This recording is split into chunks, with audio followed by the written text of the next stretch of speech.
the truth. Please welcome to the stage co-hosts of the Acquired podcast, Ben Gilbert and David Rosenthal. Woo! Hello, reInvent! Or as we like to say on the show, welcome to Acquired Live at reInvent. At reInvent. I'm Ben Gilbert. I'm David Rosenthal. And we are your hosts. Well, this is fun. This is a little bit different than my basement studio. Yeah, my backyard. So for folks who listen to Acquired, which I'm assuming if you're here is you, what we normally do is these 4-hour deep dives into 100-year-old companies. You can listen in any podcast player. You put in your headphones. You basically don't see us. You go on your long run. You're doing your dishes. You're on your commute. And we're telling you a story over 100 years of a company. And today, we have the sort of indulgence for David and I of talking about the present, of talking about the technology era that we are living in, and getting to talk through that with the protagonists of some of the most important companies in the world here on this stage. Yes. So we have 4 really incredible guests here to join us today. We've got Max Neukirchen, who is the global co-head of JPMorgan Payments. We have Greg Peters, the co-CEO of Netflix. Heard of it? Heard of it. We have Aravind Srinivas, the co-founder and CEO of Perplexity. Which I use all the time. And then, this is funny, I still haven't figured out the right way to introduce our final guest. Our final host? Guest host, because he's both, yes, our guest and our host, Matt Garman, the CEO of AWS. Yes. It is going to be just an incredible morning and afternoon here today. Thank you all for joining us. And huge thank you to Amazon Web Services, to JPMorgan. They have been incredible partners to us over the years at Acquired. I'm sure to all of you and planning out today. in the room. Planning today, getting these 4 incredible people here today to have great conversations with all of us. So with that, let's get started. We'll throw it to a video with JPMorgan.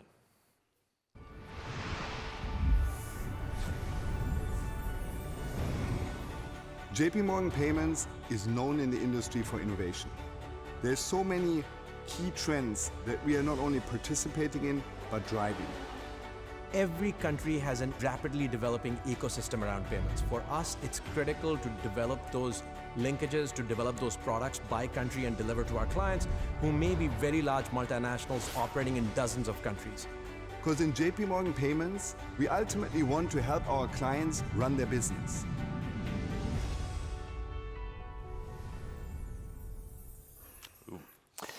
Please welcome to the stage the global co-head of JPMorgan Payments, Max Neukirchen.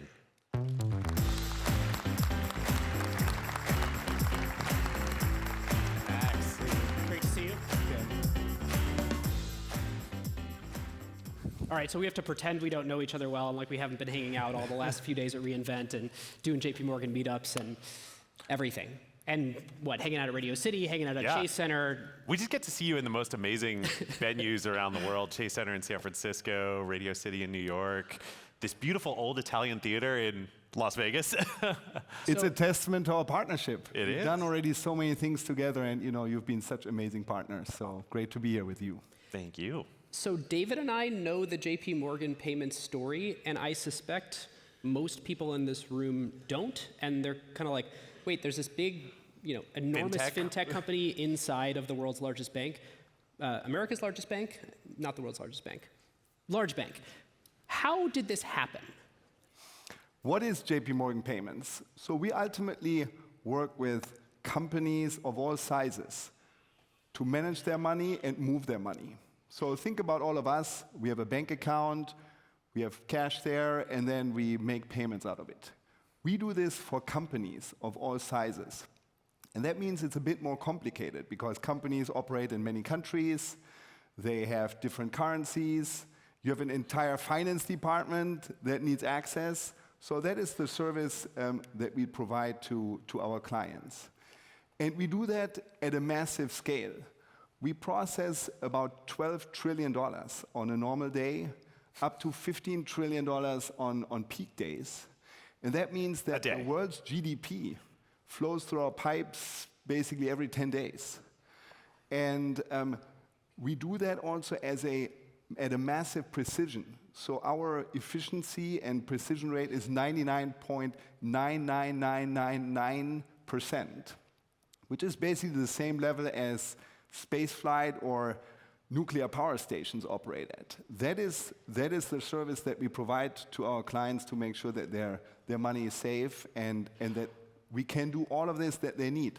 Do payroll, buy other companies, pay suppliers, and do all of this in more than 150 countries. And accept payments from customers, I mean, principally. And accept payments from customers. Great point. We just passed Black Friday. Cyber Monday was a huge event, probably for all of us here, also for the payments industry. Everything went well. And if you bought something in the last week or so, likely we processed it. And it's a really important part of our business. So how did, it's an incredible business. How did this come to be part of JP Morgan, though? I mean, this usually does not exist within a bank. Payments companies are usually separate.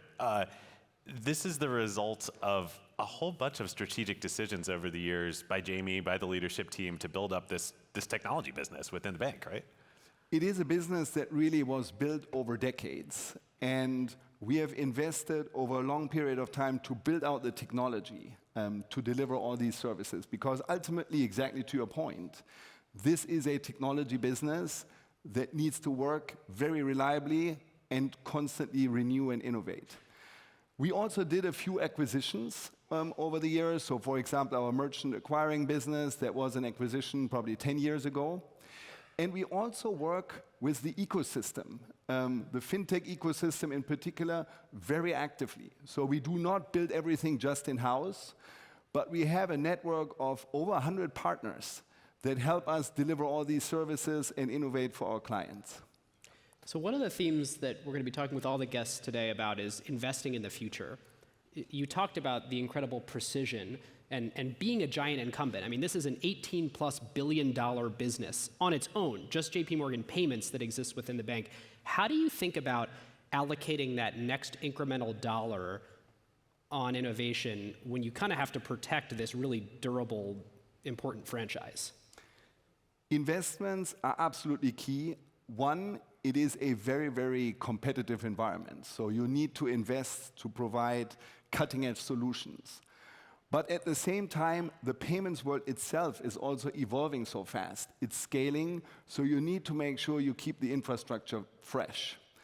And there we operate like any other technology company. We have a very rigid process around where we invest, how we invest.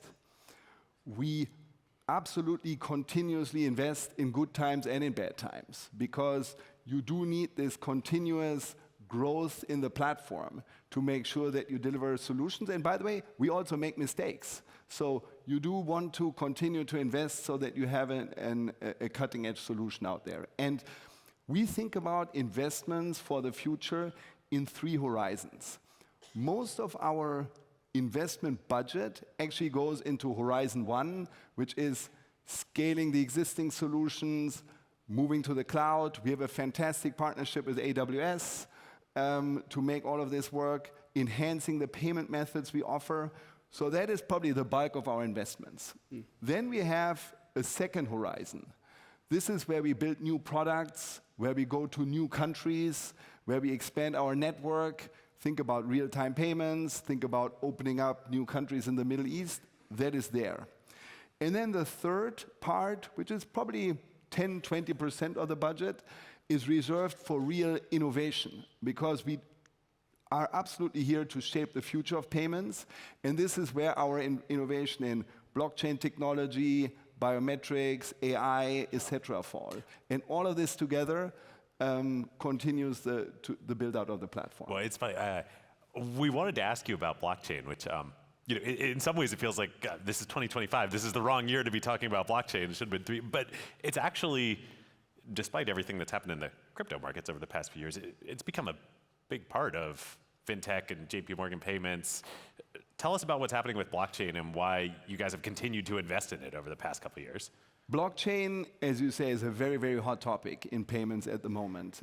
Actually, we have been at it already for more than a decade. So we have seen all the ups and downs of the crypto space and the blockchain space. Most recently, we launched our JPMorgan coin, which is a tokenized deposit on the public chain. So think about it as a bank deposit where you can move money using the public chain. Is it a stable coin?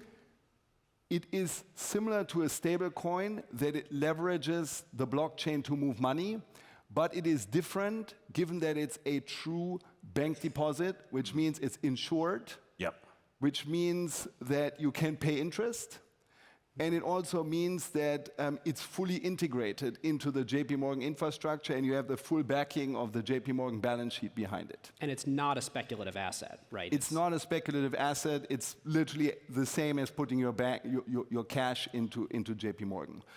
What we like about the tokenized deposit is that it truly combines the benefits of both the banking world as well as the crypto digital world. It allows all the great characteristics of a traditional deposit, but then you can move money truly 365, 24/7. And you also have this feature of programmability, where a CFO or a treasurer can say, this is how we want to move money, you can put in some rules, and it allows them to manage their entire treasury operation a lot more efficiently. And does it reduce expense also of changing currencies versus traditional foreign exchange? You still need to exchange money quite in the same way, because ultimately most clients still want to move in and out of fiat currency at some point. The real interesting part is we see tremendous growth there. So we already process probably a few $1 billion every day through the tokenized deposits. Wow. And the growth is truly exponential. I mean, this is, we interviewed Jamie over the summer in Radio City, Jamie Dimon, which was amazing. That JPMorgan is launching JPMorgan Coin in 2025. If you had told that to Jamie when you took over the payments business a few years ago, that JPMorgan would be launching JPM Coin, what would his reaction have been then? Actually, so I worked with Jamie now for a long time. Yeah. He would have listened. He would have made me make the case, as we did. And I think there's a truly differentiated view between the blockchain technology that makes the payment system a lot more efficient and can really help create the benefits that we talked about. In some of the cryptocurrencies where you can have different views in terms of how they adopt. And since this is truly focused on the blockchain in a very controlled manner, I think the whole company is behind it. All right, I got to ask one more question. What did cause the institutional flip to stop saying, hey, we hate Bitcoin and it's evil, to embracing it in the last year? I think it was definitely becoming more nuanced in the messaging. Digital assets, digital currencies is not all Bitcoin, and Bitcoin is not the same as digital assets and digital currencies. And I think they were often mashed together. Yep. But with the whole ecosystem maturing, I think everyone now sees the different aspects, and I think the answers are just more nuanced now. Makes sense. Let's flip to probably what I'm sure is on everybody's mind here, and reInvent certainly is on AWS. We're 12 minutes in and we haven't said AI yet. Yeah. Well, I think Max said AI would, is one of the key 3 areas. We haven't said AI yet. We haven't said AI. Yes. Talk to us about AI. I mean, you move $12 trillion a day. How are you using, is AI making an impact today on that? AI is, next to digital currencies, probably the second big mega trend in payment that is really the talk of the industry. And in my view, will actually have long-term a lot more profound impact and change the way we operate. And for us, having cutting-edge AI solutions is a question of survival in the business over the long run. So it is front and center, and I deal with it every day running the business. There are some use cases that we pursue for AI inside the company. For example, in our operations group, we use AI to run investigations, sanction screening more efficiently.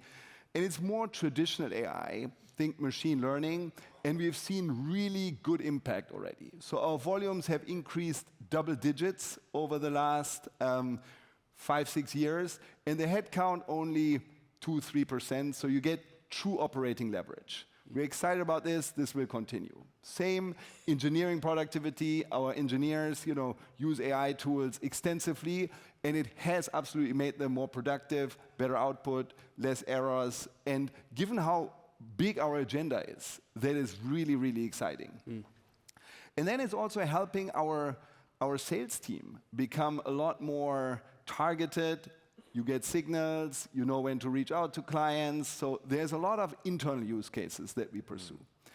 For client-facing, we also have a lot going on. I think fraud and protecting our clients' money is probably one of the key areas where we use AI. We have a large payments model that truly now moves from traditional AI to new AI. So we are no longer just using fraud labels and assisted learning to more predictive models unleashed on the 12 trillion worth of transactions and hundreds of millions of bank accounts that we see. That truly creates superior fraud signals. So we have seen 30-40% improvement. If you can move the needle on fraud, that's massive impact to profitability for you and your customers, right? It's massive impact. And if I speak to our clients, fraud and keeping their money safe is probably the #1 topic that they care about. They love all the discussion about AI, blockchain. They say, please make sure the fraudsters don't come about our money. And AI is making that harder than ever because the fraudsters are getting correct. amazing. It's a true arms race. And by middle of the year, we had already seen more fraud attempts on our clients' money than in all of last year. So you can definitely see how this is becoming a very, very, very prominent challenge. So the AI investment is really helping us safeguard our clients here.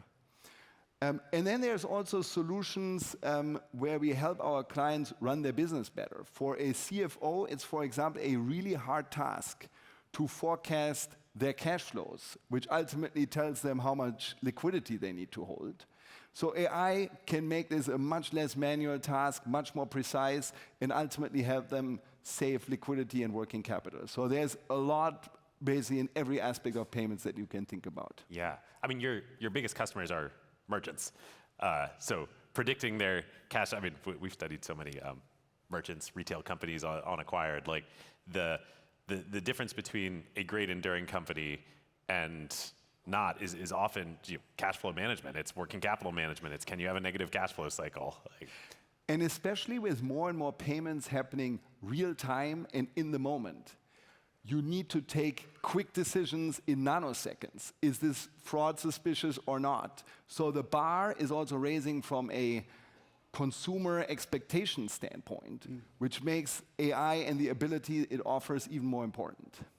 So one thing that I have had a tough time doing in this AI era is reading beyond the headlines when there's a hot topic and trying to look under it and say, okay, how much usage is there actually of that topic? And one of the buzzy terms right now is agentic commerce. And I'm curious between your clients and all the different companies that you power, what are examples where agentic commerce is really happening and there's a lot of activity there versus a lot of people showing cool mock-ups and saying, agentic commerce is the future, ...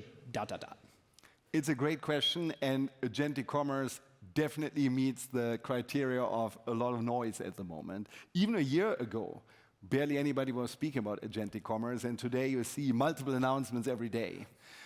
We're going to talk about it with Matt later. Exactly. We look at agentic commerce as a transaction truly end-to-end, from consumer identifying what they want to buy, to the checkout, to the post-purchase experience. And agents are already pretty prominent across the full value chain. They are often embedded in merchants or marketplaces as platforms. You have agents embedded in the various AI platforms. I mean, Perplexity is also coming. You have consumer agents coming up. So there's a lot of activity in the space. Most of the impact has been so far on the search side of the customer experience, where people use them to find what they want to buy. But more and more you see also checkout, and actually customer experience and customer decisions taken over by agents. I do think there's still quite a lot of open questions. First of all, what are the use cases? Probably if you buy toilet paper, you're happy for an agent to do it. If you want to buy a nice pair of shoes or a nice dress, you probably still want to do it yourself. Then how do you deal, again, with fraud, liability? What do you do if a truck with 20,000 rolls of toilet paper is outside your house, ready for delivery? You know, who is now responsible? It actually happened to me with bananas. I hit the wrong button. It happened to you with bananas? I thought I was ordering 10 bananas, and I ordered 10 bushels last week. We have a lot of bananas at my house right What now. platform did you order 10 bushels of bananas on? Amazon. Imagine this We on was the Amazon agent. Business? Like what? I don't wanna talk Okay, all right. So there is open question. I think also the business model. A lot of commerce today is funded by advertising and commercials. You know, how will this evolve going forward? So a lot going, but I do think it will mature and then have an impact. By the way, another area we are very passionate about is agentic treasury. So this is where treasurers and CFOs just give a payment file, and then they say, you optimize, dear agent, for speed, cost, global reach, and then identify for every transaction what's the best way to do it. It's also a great use case.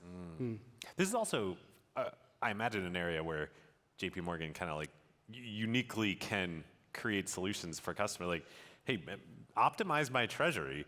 There's everything you just said, but there's also, you know, what portions of my treasury am I going to keep in what investments at what balance, and like match that with predict my cash flows and my cash flow needs. Like, you know, yeah. Correct, and we do have also a very close partnership with our colleagues in the consumer bank to really look at the end-to-end journey from the consumer all the way to the merchants and everyone in between to embed our solutions there. Makes sense. Amazing. Well, Max, thank you so much for joining us today. That's a great place to leave it. Really appreciate you coming. Thank you so much, Ben and David, and thanks also for the partnership that we have. Truly amazing. Oh, it's truly amazing. Thank you, Max. Thank you. Appreciate it. Thanks, Max.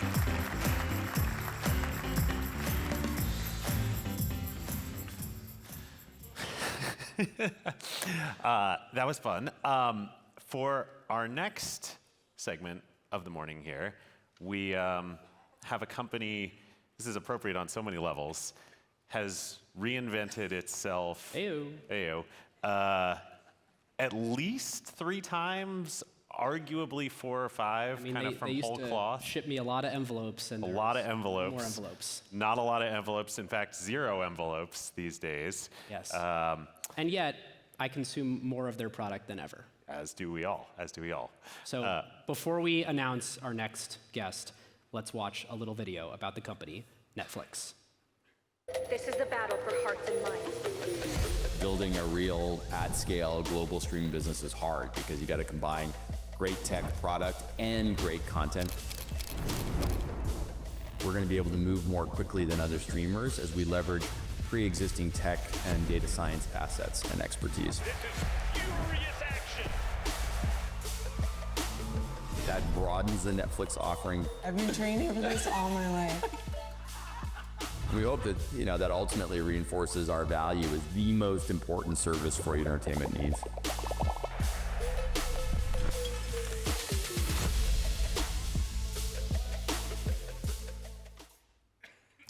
How many times a day do you see that logo?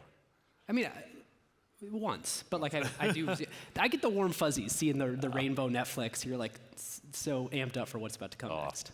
Well, please welcome to the stage the co-CEO of Netflix, Greg Peters.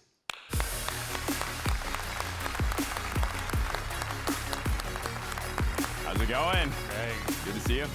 Hey, how are you? I like your setup here. Thank you. Well, we Maybe inspired by some, Netflix shows here. I was going to say, is this an audition? Are we? Should we talk later? we're all ears. You're open. Okay, all right, good. That's good to know. I did see Nobody Wants This up there, and I was wondering, did you throw that in because we're kind of doing a podcast here as an homage? I was going to say, it all fits together as a universe of entertainment that's connected, bouncing from one to the other. So it does. Yeah. It does. Well, this feels really poetic. I don't know how many people out there are like David and I and watched 12-year-old, 13-year-old reInvent keynotes, but in the very first keynote, Andy Jassy the very first reInvent interviewed Reed Hastings as a case study for the cloud, for large companies moving to the cloud, which at the time was complete heresy. Was provocative, yeah. AWS was for startups. It was for Y Combinator companies, and here's Reed Hastings. Well, and even then, I think it was this idea that you would lose control over your infrastructure and and your data and all these other things were out there. So it was pushing the edge. So we started that process in 2008, actually a couple years before that keynote. And just to step back and say over a decade and a half, what has happened both with Netflix and with AWS is pretty amazing. We were doing 1 million hours a month back then, 1 billion at the time of that 2012 reInvent, and now we're doing 50 billion a quarter-ish every quarter kind of thing. So growing up together has just been amazing. Wow, that's incredible. Well, as we teed up in the intro, appropriate enough for reInvent, we have to ask you, Netflix, unlike so many other companies, not just reInvent, but like you've killed what you were as a company in the past and gone to a whole different thing. There was the red envelopes to streaming. There was we will never have ad supported to actually we really are into ad supported. Yep. There was we won't have sports. We have NFL games on Christmas now. How do you make these decisions? Yeah. When do you decide that we're not just going to do little evolutions? We need to make a big change. We're making a big change. Well, I think most of that is driven by the desire to grow the business and serve the customer more. So it's not probably different than I think what anybody else has experienced. And we really have felt that focus and being limited in what you did for a long period of time, especially as there's this big macro shift in how entertainment was going to be distributed, was the way to win. And I think that served us quite well for a period of time. But then you also say, okay, now we need to think about what we're doing that's more. And it's interesting because I think you described them as big shifts. And there were big shifts in strategy. That's definitely true. But I think even some of those, there's good examples where we've taken sort of an evolutionary or iterative approach towards how we entered those spaces. Because we generally come from the perspective that when we're going to do something new, we don't know what we're doing. We have not figured out how to be good at that thing. And I think it's funny because people say when you're doing something new, you just hire all the people that know how to go do that. And certainly you can go do that, and that's a useful approach to learning quickly. But I think it underestimates the need to essentially build institutional capability that understands how to go do something. Like you can hire a bunch of expertise in, but that expertise has to learn how to do it in the context of the business that we are currently operating. Especially if you're doing something brand new. I mean, it's not like when you decided to do streaming through Silverlight to IE browsers. Silverlight. Launched. I love the fact you're going way back to Silverlight. Microsoft You are one of the very here. few people that I was very that. frustrated because I had a Mac. Yeah. I remember it was so novel. It's not like there were a lot of people you could go hire that had that know-how. So there is a... And there's multiple examples here, right? So I think so you talk about like you're doing something completely new. We were building that from scratch. I remember even like talking about like how are we defining the standards that will be instituted, for the streaming universe, et cetera. So that's one example of where you're building it as you go. I think ads is another really interesting one where it's not like this is a new space, right? People have been doing it and doing it well for a long period of time, and so we thought, okay, we're going to get into it. We'll do it in an iterative approach, partner to get an ad stack at the get-go, and then build our own and learn through that process. But even this, I think, is a bit of a new version of ads because we're trying to bring essentially what has been amazing about digital advertising that folks like Google and Meta have been doing for a long time and are great at, great targeting, great relevance, all those things, measurement, but then also bring it into a premium, TV-like ad experience, right? And so that's a whole new thing as well. Yeah, like we'd be terrified of programmatic ads on Acquired. Like we're so brand protective, I would never run a random commercial against it. Netflix is premium like that. I mean, you guys have to really be thoughtful about.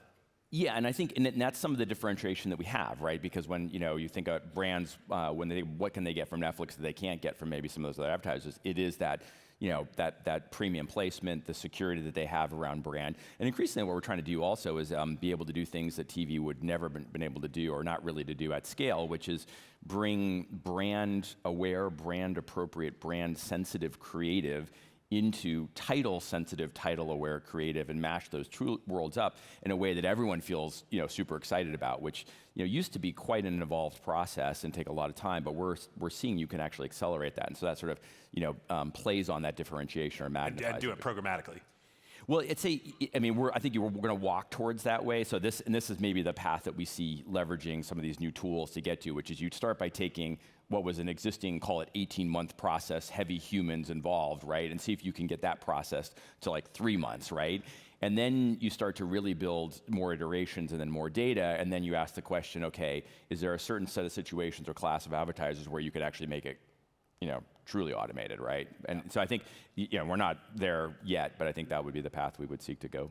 Right. So this is the story behind ads. Give us the story behind, hey, we're never going to do live, we're never going to do sports. And I watched how do you fight walk your way into the NFL? So live, one of the big differentiators we had at the beginning was on demand, right? And so this whole idea that we are going to, counter position relative to traditional entertainment because we don't have the same constraints. And so, when you're in that early stage, you really focus on the counter positioning, and live doesn't, that obviously runs counter to that strategic. Now, at some point, you become the place. It's like Hamilton Helmer. Hamilton, I love Hamilton. And shout out to Hamilton Helmer. If you don't know him, read his book. It's great. So, when you are at a certain scale, though, and you've become not so much where you're counter positioning, but you are for an increasing number of people, the place that they show up to be entertained, then you get to start to say, okay, now we think we can layer on some of these more traditional things and compete in that way. So that's, where we, and live, maybe the other thing too on this is that, I think about the entertainment ecosystem sort of as increasingly moving to two poles, right? We get highly personalized, highly niche experiences that has tremendous value because you're speaking very specifically to what I want. But then that creates a space that, I think, and a need for this other pole, which is, how are we all having a shared experience? Like, what are we all doing, in a single moment where we know that there's millions, tens of millions, maybe hundreds of millions of people around the planet that are all doing the same thing so that we can talk about it and feel the power of that shared experience. And that's where I think live, and some of the things we've been doing there come into play. I was going to save this for later, but did you have any idea that K-pop Demon Hunters was going to be one of those things? We thought it was great. We thought it was an amazing movie. But I would say there's this extra layer that you get to where something magic happens, or I think it enters into the zeitgeist and sort of builds on itself. And it becomes one of those events where now, whether it's social media or your kids' Halloween costumes, that you cannot, escape. I mean, Ben Thompson is writing about K-pop Demon Hunters. And for him to write about an animated show like that is amazing. So. Well, in that vein, one of the things we really wanted to ask you is, if you look at the industry of Hollywood 10 years ago, and you look at the industry of Hollywood today, just like the value chain, how it works, it's completely different.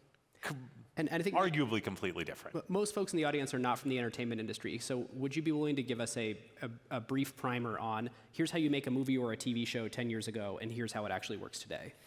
Yeah, I may sort of run super counter to your thesis here. Okay, great. Because I would say I don't think it's actually that fundamentally different. And I know, and I don't want to understate the differences that are involved in changing company dynamics and things like that. So that's fair. But if you step way back, right, and take a long-term view, you'd say, what are the sort of core functions or properties of this? One is you got to have a great story. You got to figure out a way to sort of produce that story in a compelling way for audiences, leveraging the latest technology that exists out there. And then you have to find a way to connect that story with a bunch of people to watch it, who are going to enjoy it.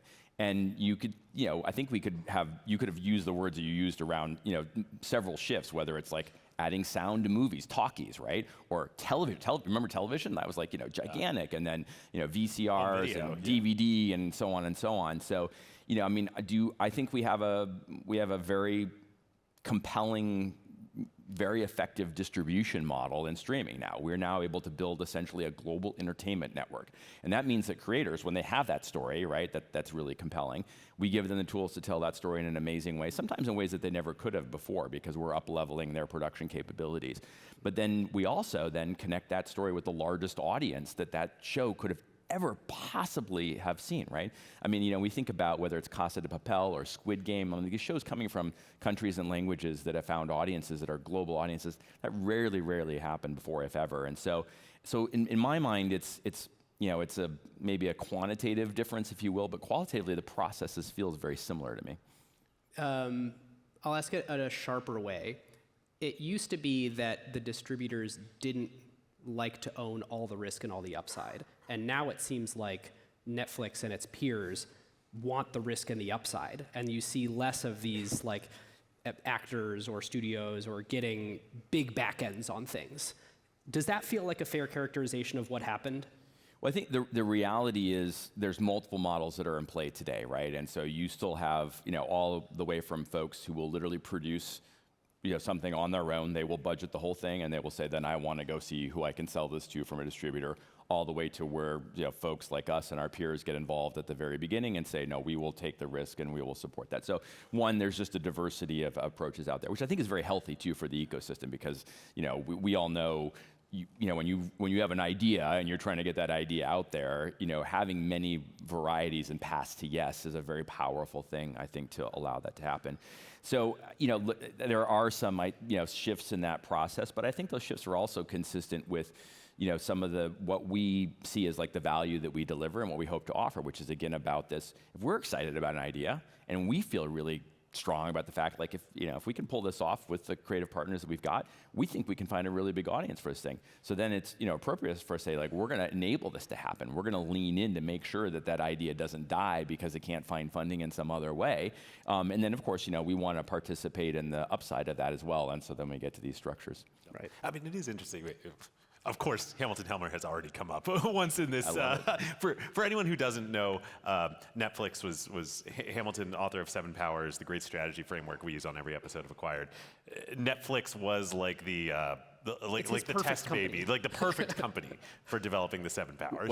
And I don't know if you know this too, but we actually had Hamilton come in and he taught essentially a strategy course for all of our directors and above, because we so believed in because again, in our model, we sort of try and distribute the decision-making out, right? And so having this really very strong strategic capability embedded throughout the company was important. So a little bit less. On this particular, let's talk about scale. Scale economies, yeah. Okay. This is like Netflix is the ultimate scale economies. Ultimate scale economies. Where the more the subscriber base grows, the more theoretically, Netflix should be willing to pay for any given piece of content or to create any given piece of content because there's a wider base of people to amortize it over. And then if you kind of play out that flywheel, it's like, well, you get the best content, you market it to the most people, you get more subscribers, and then you just can kind of like grow faster and pay more for content than anybody else. Where does that fall down? Because it sounds like utopian. Like once you start that flywheel, you just run away. What's hard about that for you guys? Well, I think maybe the one component that's important to layer on top of that is that not every title essentially has a global audience. And so that sort of global scaling effect and increasing leverage, it doesn't really work across the entire population. So at this point, we're approaching, getting close to 1 billion people who show up seeking to be entertained from us. They have a very wide range of tastes. And so increasingly what we have to do is think about, how do we serve that wide range of tastes, and not, when we produce a show, we think we're going to find a pretty big audience for it, and that's the goal, obviously. But we also really are anchored in what we call local for local, which is you can't start the idea with you're going to make a Squid Game that's amazing for Koreans, but then it's going to be globally hugely popular. It just doesn't work that way. You get to really inauthentic and sort of lame stories as a result. So you start with super local, thinking about the local needs, and then some of those work globally, but you're not really. Is there like a point in the development process where you're like, this started local, but we think it might be global? The creative execs have idea that this is going to go, but mostly you get surprised by how big that those can get, more than banking on it, I would say. But it just gets to this idea that you really are serving sort of sections of audiences at the end. At the end. Maybe now that you are at this giant scale that you're at. How do you decide when a regional investment is worth it versus something that you can amortize across all users? I'm not surprised this question comes up all the time. So I think it's one of the trickiest things that we try and balance. Not surprisingly, we come from the perspective of there's great leverage in building global scaled, approaches. But also, what I have been, what I'm constantly reminded of is that actually serving that wide variety of people is a very local game, right? And so you try and do it at multiple layers, right? You're building core central stuff that you get great leverage off of. We do a single investment. Almost some of the leverage scale benefits you talked about on content are the same for fixed cost investment on engineering and product advancements, right? So you get that same benefit there. Then there's some of that you're building called central systems that have an adaptation locally. So think about like payments rails, right? You do central payments rails, you're using a lot of great logic there, but then you're actually interfacing with many, many different payments providers to actually make that work. But then ultimately, it's sort of individual personalization at the end of the day, right? Which is you're bringing, this vast library of content, and we think about a personalization from not only the title perspective, but how do we present that title in a way that we think is going to connect with the user. And increasingly now we're moving into personalization at the UI composition and module level, right? So that allows us to think about not only what's in the UI, but the form and function of the UI, and sort of say, hey, when you show up for us, what can we give you that specifically meets your needs? And that might be different, time of day or day of week, right? So Thursday night versus Sunday. And I've heard you say, so I'm sure everyone in the room is familiar with, in the last year, Netflix rolled out a new UI. Yep. Hidden in that UI is the fact that you are not pre-fetching all the titles, you are watching my behavior on the UI and then in real time fetching the right content for me based on my behavior. That's right. So we used to pre-compute overnight, essentially in trough, when you didn't have the operational systems sort of at peak. We would pre-compute those recommendations, but it doesn't allow us to do what exactly you're describing, which is react in session dynamically based on the signals that we're getting. So we had to re-architect everything, right? We had to re-architect the whole recommendation systems, how those are pipelined into the UI, how the UI gets composed, page construction, all those things. But it has a whole bunch of benefits because it allows the dynamic response, but it now allows us to think about the construction of the UI based on need state or use case, and we can use those signals to adapt to those things. That is so cool. I'm now going to be very deliberate about where I'm sort of dwelling as I'm scrolling through, like how much of a trailer do I let play, or you can do that, or you can just let it fly. But here's an interesting twist on this too, because it takes implicit signals, which are valuable and stuff like that, but it also allows you to give very simple explicit queuing behaviors, right? Where I think you'll see more and more where we'll give you, because there's a vast universe of things that you could need, right? But ultimately we sort of know that universe is centered around maybe 4 or 5 core use cases. And so if we can find shorthand ways that you can understand where we say, we know you're in one of these states, give us a hint about what you need from us right now, you can probably accelerate that process and give us a clue about exactly what you need. Is this one of, we were talking a little bit downstairs before, in my opinion at least, I'm curious to you as a heavier user than me if you would agree, you have the simplest UI of all the major streaming and entertainment platforms out there. You created the current streaming UI that then everyone else copied. But I think even, you look at we have young children, we spend a lot of time on your competitor that has a mouse as its mascot. That is a very complicated UI. Well, when they smashed 2 streaming services together, it became complicated. Yeah. Or even YouTube, a different, it's actually quite busy when you open it up. Is this part of the ability to dynamically generate UI? Is this part of the philosophy of simplicity? Well, we've always been sort of really anchored in a simple UI philosophy, and we think that there's a general trend in companies because they just want to serve more people, right? And there's more features that you can add, and some product manager says I know what that would be. Somebody's going to use that.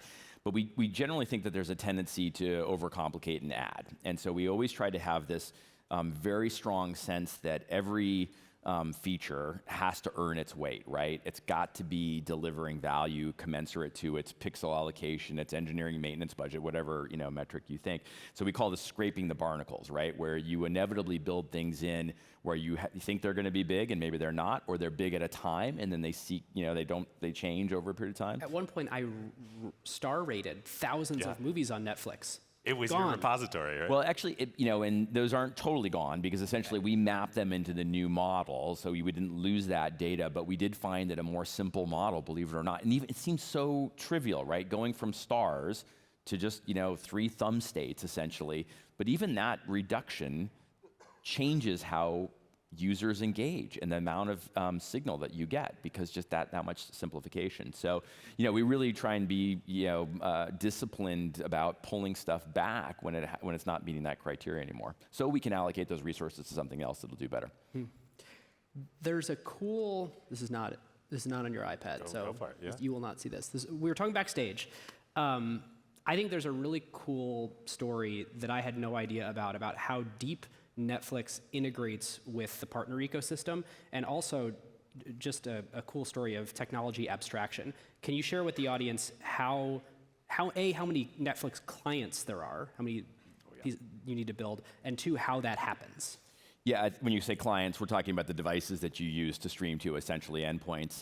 Different kind of clients than JPMorgan. Yeah, exactly. Yeah, different kind of clients. They're good clients though too. So we're on thousands and thousands of types of devices. Literally, we're at the point where we count in billions the number of actual physical instances of those things.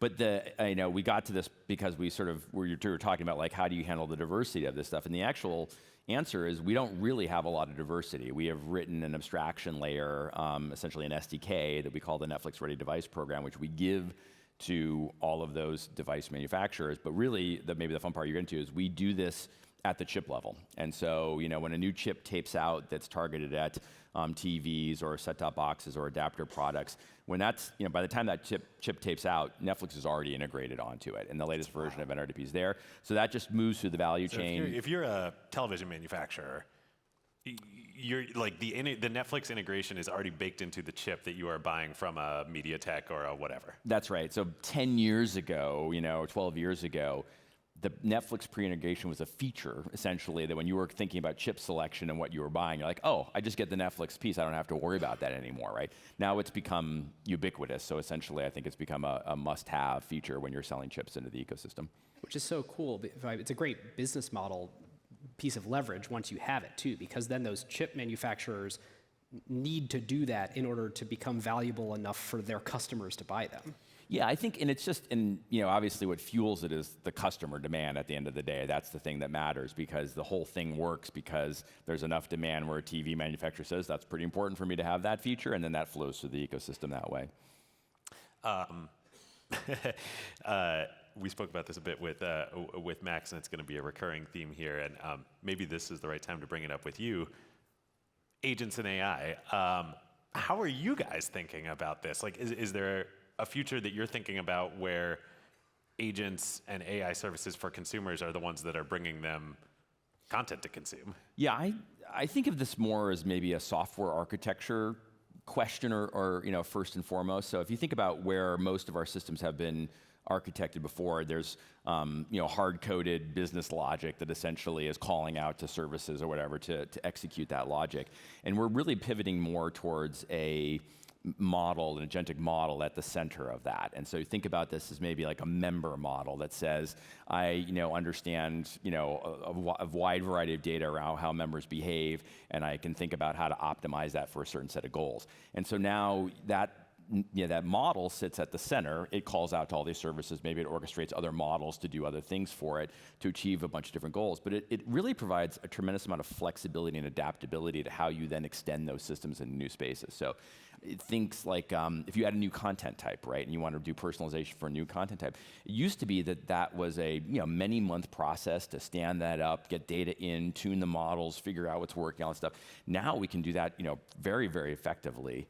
It also allows, I think, different use cases of how you do product development. So think about like non-technical or less technical folks who might have an idea and say like, okay, let's say after a football game, you mentioned live, right? How do we pivot folks off? There might be a specific need state to pivot people off of a football game to another show that they might want to watch. Maybe it's not even a football game that we don't have, somebody else's football game, because we notice a surge of traffic after big sporting events happen, come onto the service.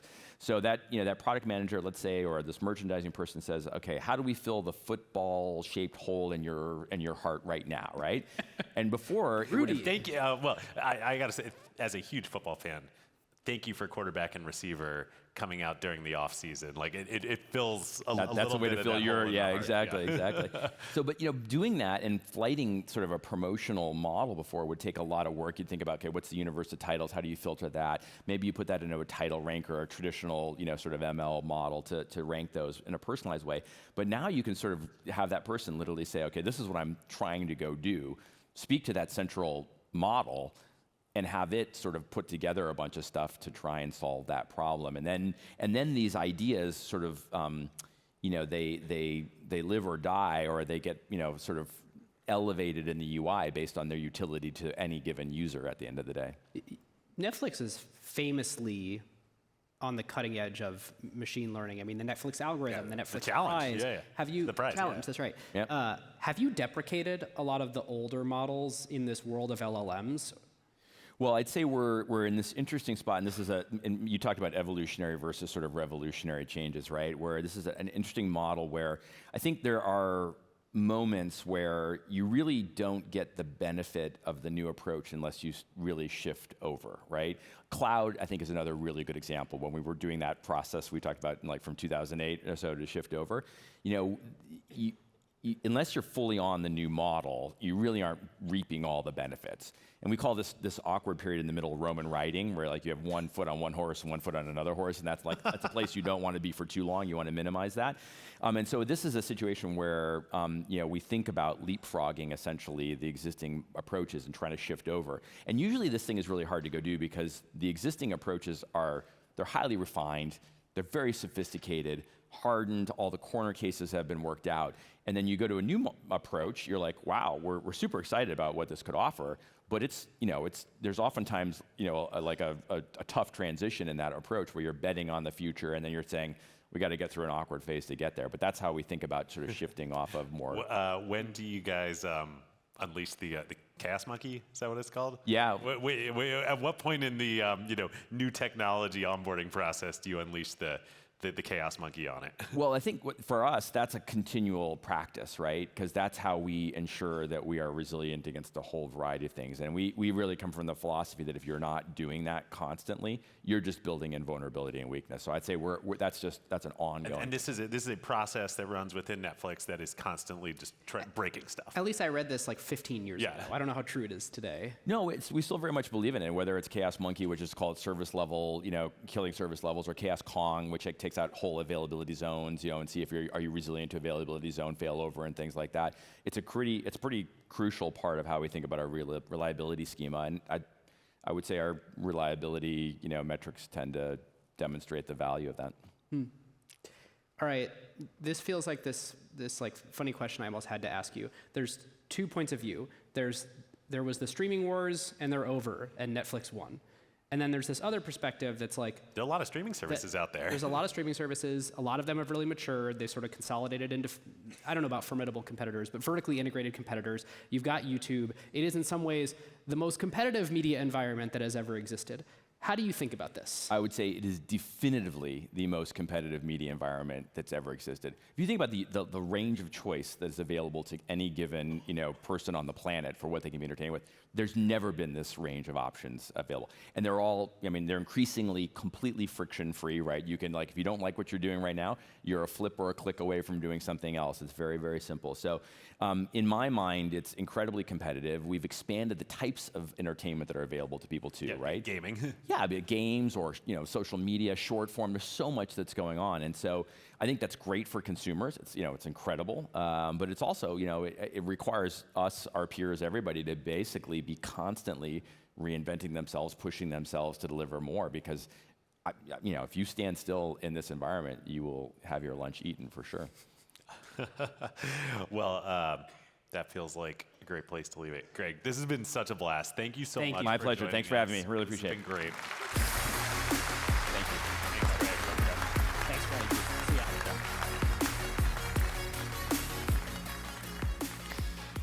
I watch so much Netflix. I was going to say, you must be so happy right now. I feel like every time Ben and I talk, you're like, did you watch this? Or if you listen to our carve-outs, Ben's are always, Netflix shows. Yes. And you must have so much more insight into what happens in your evenings these days. Yes. Yeah. All right, our next company, so the JPMorgan and Netflix, these are old companies, some older than others. Some older than others. Neither born in the AI era, both using AI technologies but not native. This next company, Perplexity, is the complete opposite. It is exclusively formed in the AI era, an AI native company, and is all in. So we want to roll a quick video before we introduce Aravind. Our company is reimagining the future of search by trying to take us from 10 blue links to personalized answers that cut through the noise and gets to exactly what we want. Pull up the clip of Jensen demoing Perplexity Labs. I've pulled up a YouTube video showing Jensen demoing Perplexity Labs. This is such a complex product to run and a hard problem to solve. Hence why we decided to go all in on AWS.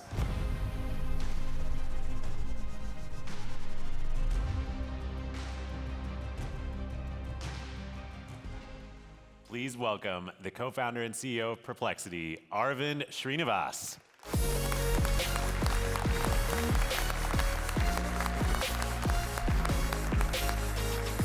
Thank you. Great to see you. All right, Aravind, so I gotta say, I use Perplexity all the time. Many, many times every day. I've got the, what is it? Something P, my fingers. I have the muscle memory. Yeah. I have the keystroke. I use it all the time. And it has replaced much of web search for me. I still use traditional web search for some things, but Perplexity has eaten a lot of it. If we're sitting here 10 years from now, does traditional web search still exist? Probably not. There is a big distinction between consumer desire and consumer behavior. Mark Andreessen actually once said in his podcast with Lex Friedman that 10 blue links was always a hack in the late 90s, of course. Explain that. A hack to do what? Well, ultimately, the desire of the consumer is to get the answer. Like when you go and search pizza near me, pizza is the answer. Pizza near me is the search query. And of course, you show a bunch of links with so many different websites, and you have to internally read all those things, figure out like what you exactly want, and all that cognitive power. You can now delegate that to an AI that actually would go and do this for you, and you directly get the answer. So when you can directly get the answer, and if it's often accurate than not, you start trusting it more and more, and as a result, you start asking more questions, and then the behavior finally changes. It's going to take a while, right? And it's very hard to change behavior that's been happening for like more than 2 decades. But your question is like, we sit here 5 to 10 years from now, like yes, that's sufficient time for behavior to change, and also like the younger generation is going to be, faster in adopting this. So I remember the first time I used Perplexity 2.5 years ago, probably. It's felt like forever, but AI time is sort of not that weird. long ago. It just immediately worked. Yep. It was an answer engine. It would cite its sources. It had that nice little UI at the top where you could see the thumbnails of each of the sources. And it was one of these weird instances where I was like, maybe I found this company really late in its life, but it seems like there's sort of instant product market fit. Did it feel that way to you, or was there some wandering in the woods to get there? So I think you guys said this in one of your episodes, like the earliest adopters of the internet were the nerds, and that's kind of why Amazon started selling books. That's kind of true in AI too. The initial adopters were the tinkerers, and a lot of academics, people interested in doing medical research, academic research. GPT-1 was a thought experiment, but GPT-2 was and even GPT-3 was research access. Like there was no UI for it. Exactly. Yeah, it was just people were just tinkering it on the playground, the API playground. So the first set of queries, the first set of users within a couple of weeks of launch were just people saying, "Oh, I love using it for searching about papers on bioarchive," or like I love using it to make sense of like some of the research papers, and so that made sense. The citation format appealed to those people. I'm an academic by training. My co-founder is also an academic, so it's not surprising that initially we appeal to people like us, But then turns out our belief was that it's not just academics who would do research. The whole concept of a citizen researcher, like everybody's going to do research eventually. It's just that they never had the tools to do that. They never had the ability to go ask a question and get an instant answer. So that's why they were never like actually asking a lot of questions. So always we've found that like if you give people a new superpower, they're just going to like love it and keep doing a lot more of it. Was the initial idea to create this full replacement for a web search, or was it just that narrow thing around helping researchers find answers in research? So when we tried to hire our first founding engineer, I was trying to close him, and he asked me after all the... Wait, what year was this? 2022. Okay. Pre-ChatGPT or post? September, even before ChatGPT. 2 months before. Yeah. And he was like, okay, like, do you guys give health insurance? And I never cared for my own health insurance. It was more important insuring the company. And then, yeah, of course, you got to give health insurance, and I don't want to bother VCs asking like what provider you should go with. It sounds so embarrassing.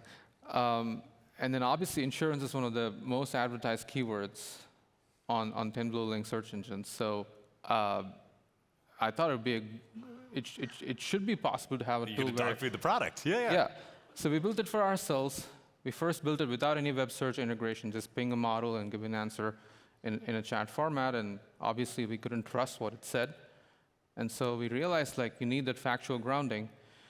And I come from an academic background, and my advisor first took a look at the first draft of the paper I wrote my PhD first time. He said, there's so many sentences here that have no like peer-reviewed citations. You're just like saying whatever comes to your head. That's not how you write an academic paper. It's not a opinion piece. You have to actually like ground it in facts. And I said, okay, what if we bake in that principle into a conversational system and we could actually trust and use it?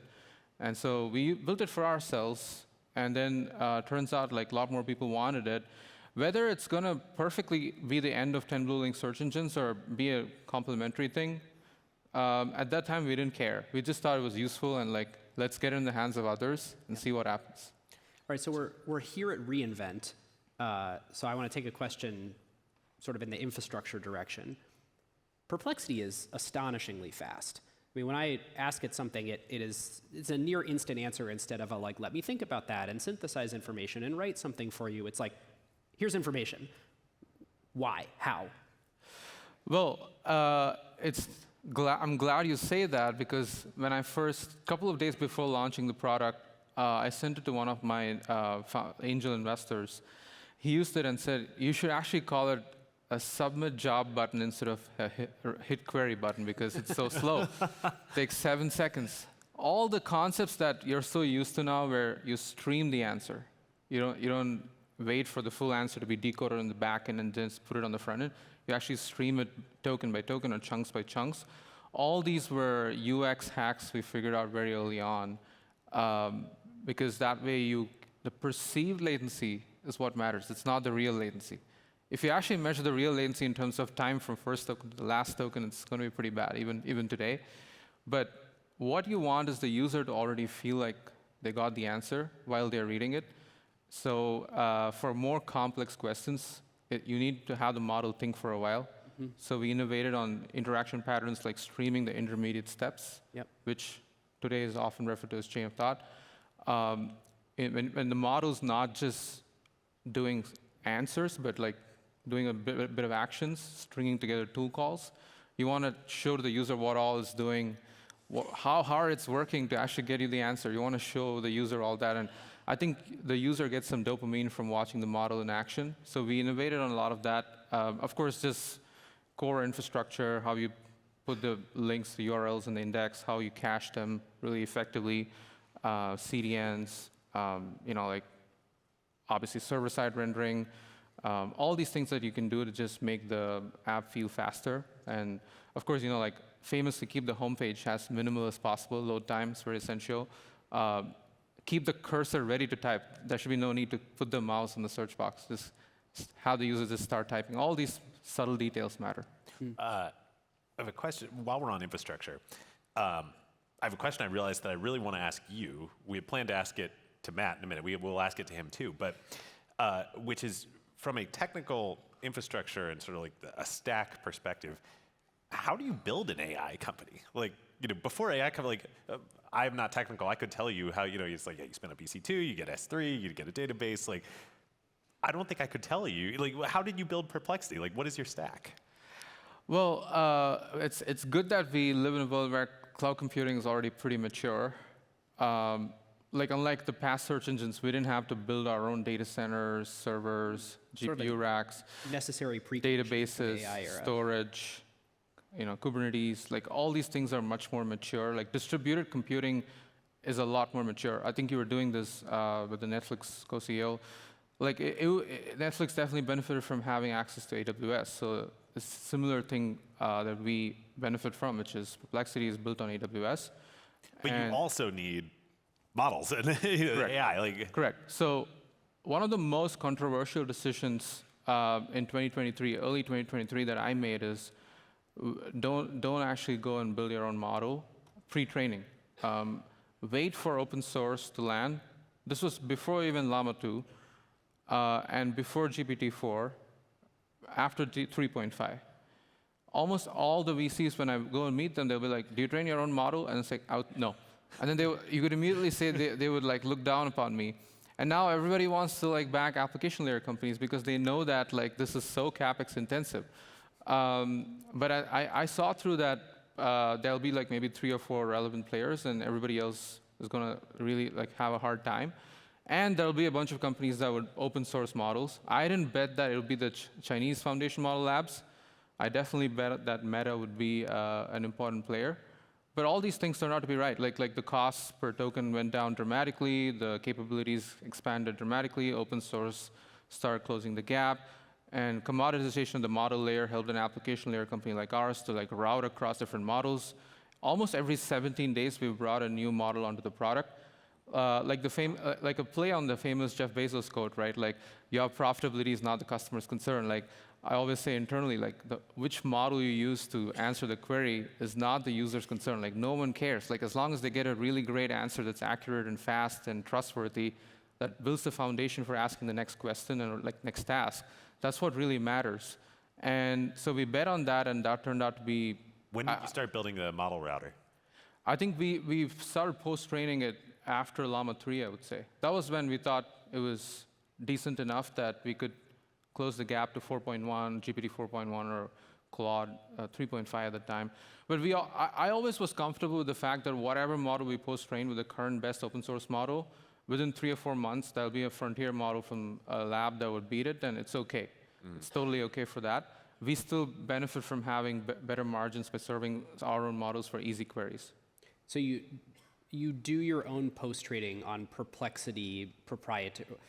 You post-train an open source model and make that a Perplexity proprietary model. That's right. We post-train it for accuracy, grounding, keeping it less verbose in terms of the answer length, and making sure the footnotes are all correct, and making sure context across multiple turns is correctly retained, tool calls. We have lots of queries across so many different categories, finance, all these things. So just calling the right data tools for that.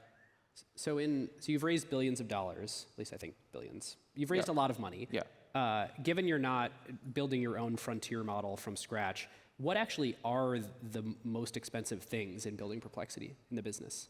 Yeah, so like I said, the user doesn't care what model you use. So if there is an amazing model offered by a model lab that helps you just get dramatically better accuracy or new capabilities like agentic actions on a browser, you want to get that in the hands of people, collect the tokens, and then figure out distillation later. So that inference costs us a good chunk of money, so we do that. At the same time, we are very capital efficient compared to model builders. Yeah. Hence why we, like you said, raised 1 or 2 billion, but not 10 billion or 100 billion, right? Right. So there's a dramatic difference between that. But yeah, we don't anticipate our capital needs to be increasing over time. In fact, I would say the more experiences that we're able to provide, the faster we're being able to bring down the cost. So you launched a browser in addition to this sort of Perplexity search chatbot. How do you talk about the first product? What's the right product category? Answer engine. Answer engine. Answer engine. Yeah. Now that it's been out for a while, what have you learned and what's different than what you hoped or thought might happen? With the browser. With the browser. With the browser, yeah. And why launch the browser in the first place? Yeah, so the most important realization for us was the amount of questions people ask. So obviously even though that was not our intention, we obviously got a lot of users who are using traditional search engines like Google to be asking questions on Perplexity, and the number of questions they ask increased as a result because it's a very new behavior. On Comet, the browser, the number of questions people ask on Comet compared to using Perplexity in another browser increases multifold, like 6x or something like that. It's because the browser... Go back to our Google Part 2 episode in Chrome and the toolbar. Yeah. The browser has context to whatever you're saying. So instead of copy-pasting something and then going to an AI tool and then asking something about it, you can just pull the sidecar on voice mode or just type in your query and say, hey, help me make sense of this, or like select a piece of text.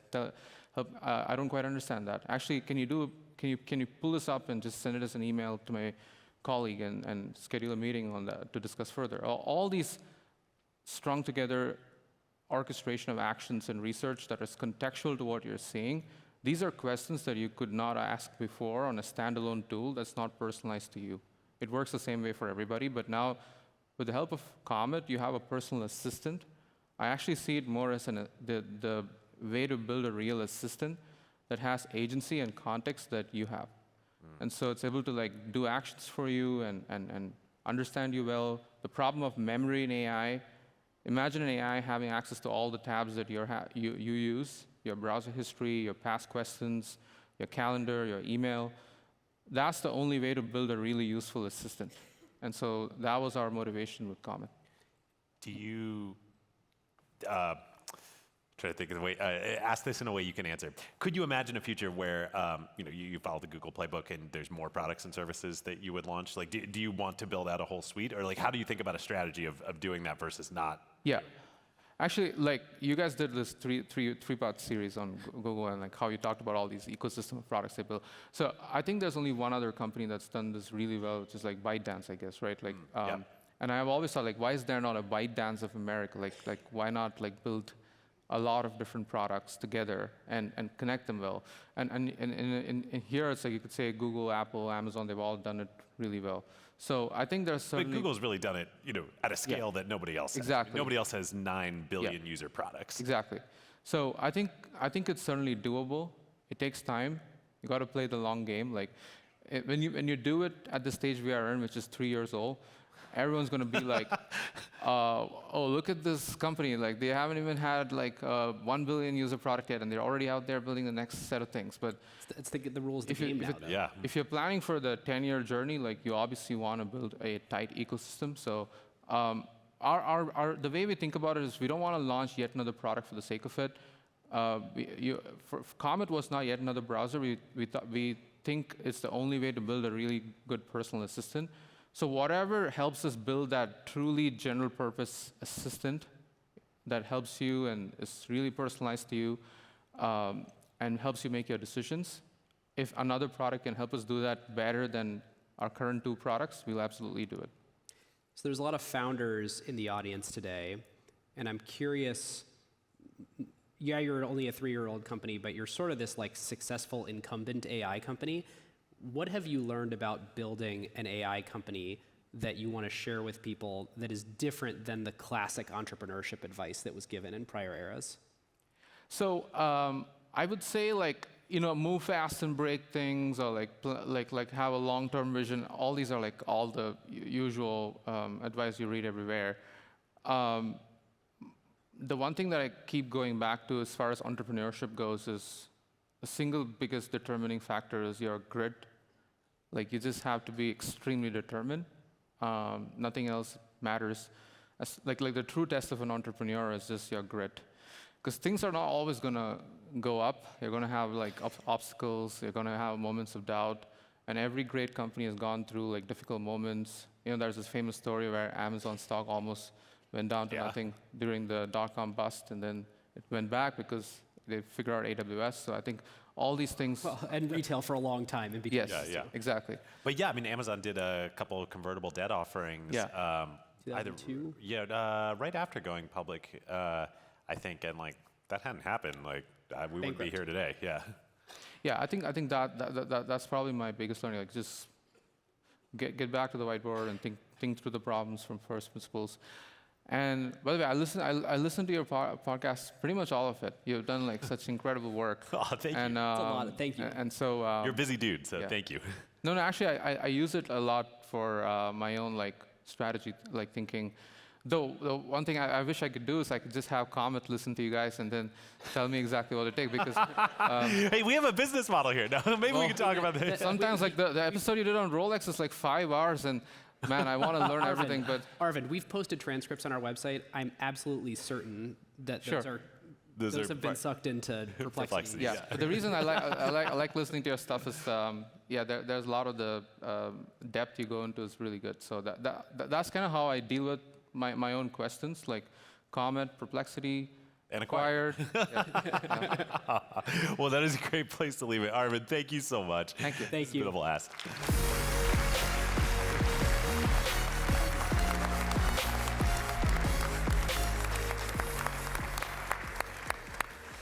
Grit. It's. I really expected Arvind to say, like, all the things that always applied still apply, but here's something else that apply. You have to raise $1 billion. You have to do same as ever. Yep. Same as ever. Well, for our final segment, we have the reason we are all here, and an incredible conversation that we've been looking forward to for months. So before we bring Matt out, let's watch a little video on AWS. What drives us every day is giving you all the freedom to invent. There's a bunch of launches that AWS is very excited about. We're witnessing an explosion of invention with AI. It is incredible to feel the energy as you walk through the halls here in Las Vegas. Dive deep into the details and start inventing. And we're just getting started.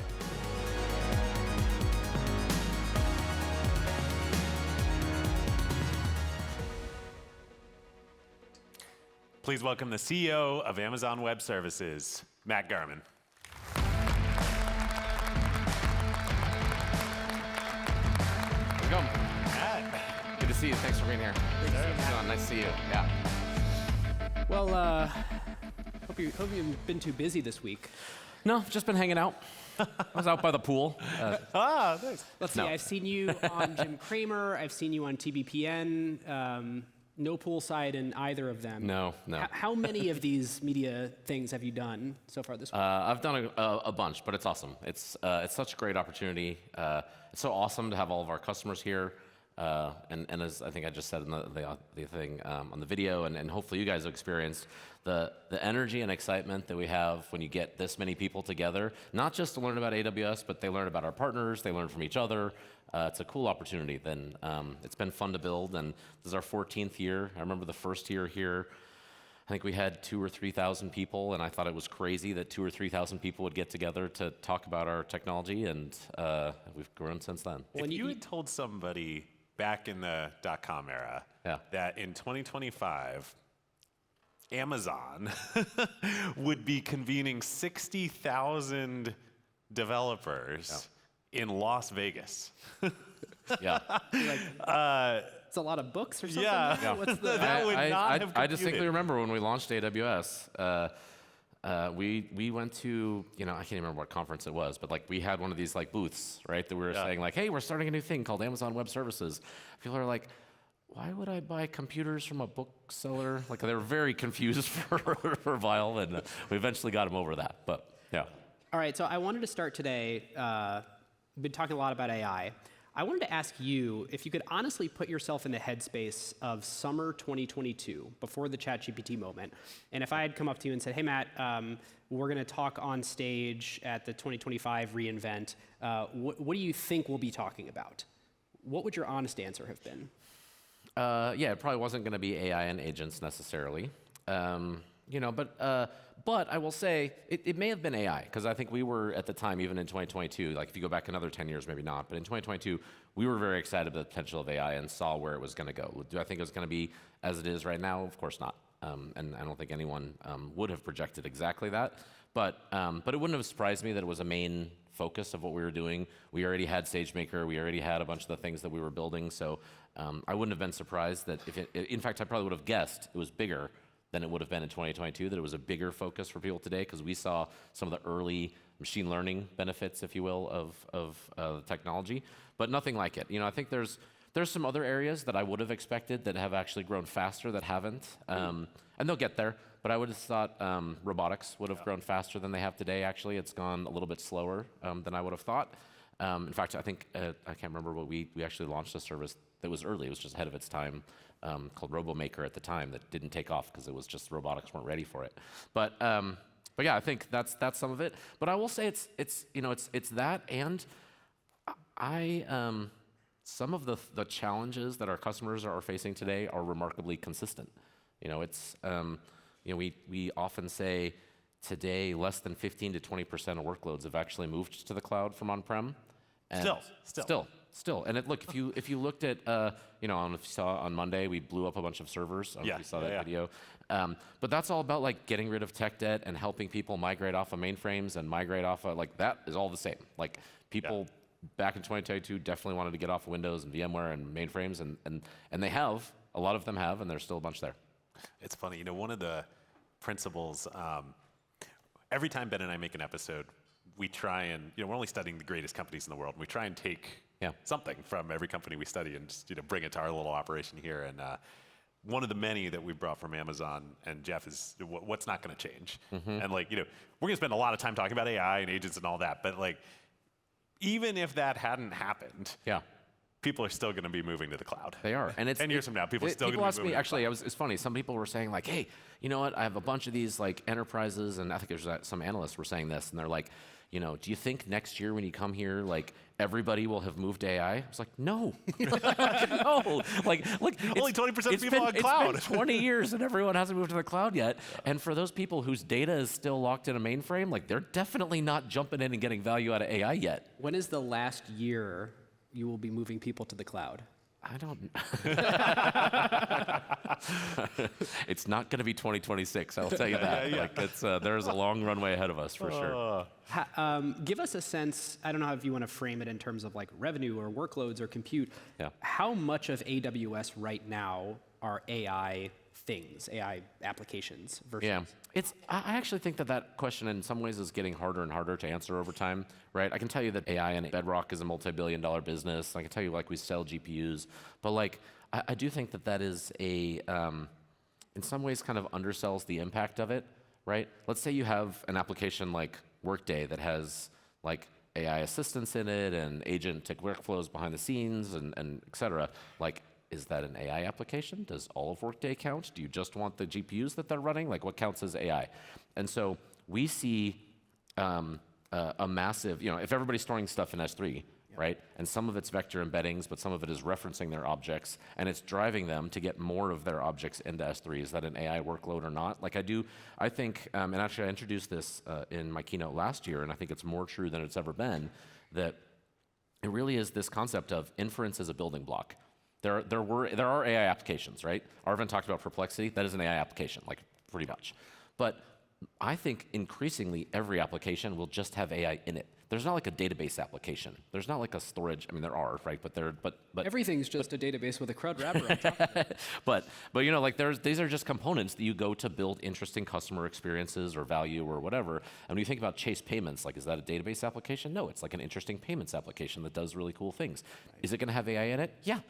And is it making an AI application? I don't know. And so I think that today it's definitely a multi-billion-dollar business for us. It's a huge tailwind to our business, but it's not just for the quote-unquote model running, right? It's all of those pieces. It's people are driving to the cloud faster to get value from that AI. Their applications are getting more usage, and so it needs more CPUs. We're using more Graviton, all of those kind of pieces. And so there's a question we want to ask you. I think this is the right time to ask it. I apologize in advance. It's not very well baked, so maybe you can help us get We're there. happy to, we can workshop it here. Yeah, we'll workshop it live. That's right. AI is the first cloud native paradigm shift, I think. You can't have AI be an AI company and not be in the cloud. There's just no option. Like, yeah, sure, you could install a model on your Mac Pro or something, but like you're not gonna build a company like that. It must be in the cloud. How does AWS's like job change in that? Like when you're working with AI companies, like are you a different or a bigger part of that company than you are with like a SaaS company that's like, hey, we're on AWS as our infrastructure? I don't know. I haven't thought about that. I would say, in my mind, there are companies that are all in on AWS. There are companies who have their like, or the cloud generally, but AWS, they have their kind of toe in, and then there's ones that are kind of moving the majority of their workloads there, and there's probably like a continuum of those. But like I don't know that an AI native company and their relationship with us is materially different than Greg's and Netflix. I mean, they're 100% in on AWS. They have been for many, and like when they need features, like they talk to us. Like when they need functionality, when they need capability, they're great partners. We learn a ton from them, and that's true for AI companies and Netflix. And could Netflix go and build data centers and run all of that stuff? Like I guess so, probably. But we have a great partnership, and they haven't needed to. But it's just like even when you look at the foundational model companies, like they need the cloud. Like they're not building their own. Like they need it. Yeah, I mean, I do think that there's I don't know if they need it, by the way. Like I think some of these large companies, OpenAI has talked about going and building Stargate or whatever it is. They can build data centers. Now, are they going to run them as efficiency? Is it a good use of their capital? Like all of those things are all good questions that I think lots of people ask, and those are open questions, but it's possible, right? There's nothing that's impossible for them to do, but I don't know why they would, right? And they get a lot of benefits from the cloud. They get a lot of benefits from the customers also being in the cloud, right? And that is really powerful, I think, particularly when you move away from consumer applications. For consumer applications, like you get a lot of benefits of scale, you get a lot of benefits of the technology pieces. When you get to enterprise applications, you also get benefits because your customers are in that same cloud. And you can deploy those models into your VPC, you can be in a secure environment, and there is a lot of really great flywheel things that happen there where those enterprises trust AWS, they trust us with their data security, they trust us with a bunch of those things that we've built up over the last 20 years, where then a new startup that has a new model that's exciting can put it on Bedrock and just get some of that trust level, which is cool because it takes a while to build and that. access the enterprise. That's right. Yeah, totally. So David asked a question earlier that I want to reframe for you. So I used to be a web developer. I haven't written code. Me and Claude wrote some code earlier this week, but I haven't sat down in a text editor and myself written the first You line actually of built code. The good news is not many people are going to do that going forward. That's true.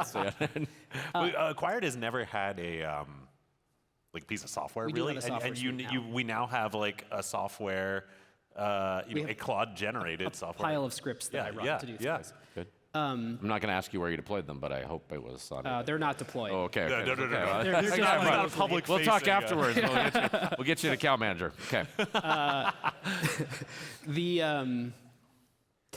It used to be, 5 years ago, extremely obvious if you said, how do you build a web app? Like, it's a pretty settled frontier. There's very off-the-shelf components. Everybody's sort of using the same paradigms.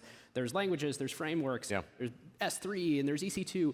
And David came up to me earlier today, and he's like, do you know how to build an AI app or like an AI company?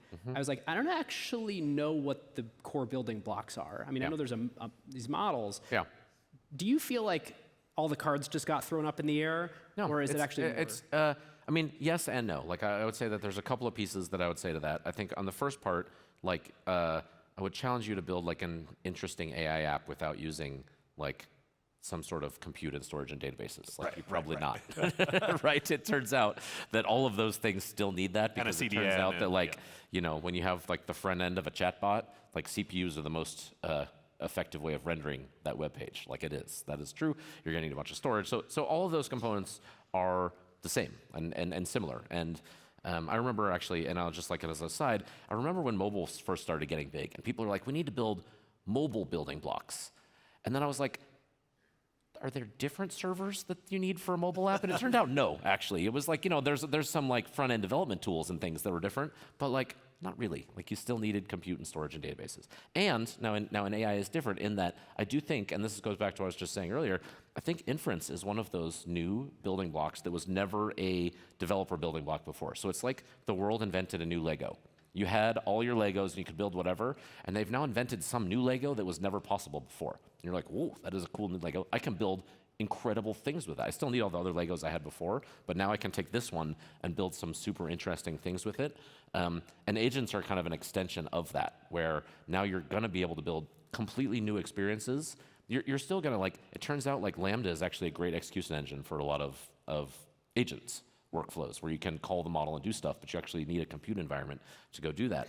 And so that, I think, is how you would think about that. I think, by the way, though, there's a lot of things that do change, right? How you go to market might change, how you think about how you deliver a user experience is going to change. I actually think, by the way, like, and this is one of the things that a lot of, as I talk to a bunch of customers out there, org structures are going to change. Like, if you're starting a company, I don't know that it's the exact org structure that we've used for the last 20 years to organize a development team. Like, a lot of those things may actually change. What's different?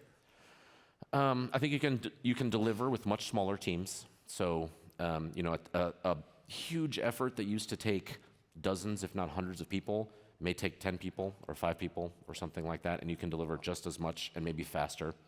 We were in an event with the CEO of Cursor a couple months ago, and it's like, yeah, it's just a tiny team. So yeah, they may have 100 people now, maybe not even. I heard they did pass 100, so I think they passed 100. But yeah, like, you just need tiny teams, and even there, like, and you know, as we're finding it, you know, the roles may change. Like, you may not have like a traditional dev manager. You may have actually a dev lead, because the dev lead can actually dive in and actually help design some of the things.